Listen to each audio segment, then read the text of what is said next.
जय जय श्री राधे। पूज्य सद्गुरुदेव भगवान व समस्त वैष्णवगण के चरणों में कोटि कोटि प्रणाम। आज से हम श्री राधा रानी की कृपा से भक्तों के जीवन चरित्र को वाणी देने का प्रयास प्रारंभ कर रहे हैं। इसमें सर्वप्रथम भक्ति के आचार्य देवर्षि नारद जी के पूर्व जन्म की कथा कहेंगे।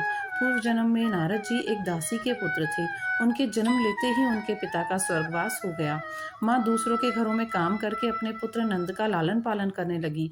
उसी गांव में चतुर्मास के समय में संतों की मंडली आई। नंद व माता बड़े मन से संतों की सेवा करने लगे। नंद संतों के भोजन करने के पश्चात पत्तल में जो कुछ भी बचता उनकी आज्ञा से खा लेता।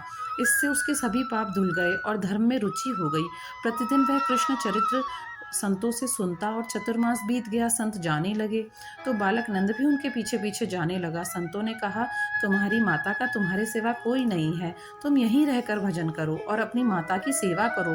कुछ समय बाद नंद की माता का सर्प के दंश से मृत्यु हो गई। अब नंद भी उसी दिशा में चल दिया जिस दिशा में संतों की मंडली गई थी। चलते चलते वह मधुवन में पहुंच गया। वहां सुंदर सरोवर में स्नान करके भगवान का मंत्र जप वह ध्यान करने लगा। ध्यान में उन्हें भगवान के सुंदर स्वरूप का दर्शन हुआ। कुछ समय में प्रभु अंतर ध्यान हो गए और बालक नंद व्याकुल हो उठा।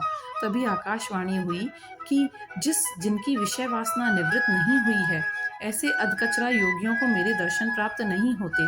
तुम्हें जो दर्शन प्राप्त हुए हैं वह मुझ में प्रेम उत्पन्न करने के लिए एवं ऋषियों की वाणी सत्य करने के लिए हुए हैं। शरीर के छूटने तक तुम तप करो, भजन करो, फिर तुम्हारा अगला जन्म मेरे नित्य पार्षद नारद के रूप में होगा। इस प्रकार नंद को अगला जन्म ब्रह्मापुत्र नारद के रूप में प्राप्त हुआ।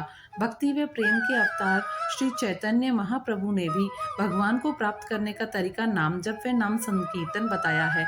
बिना साधन के साध्य का मिलना असंभव है। जय जय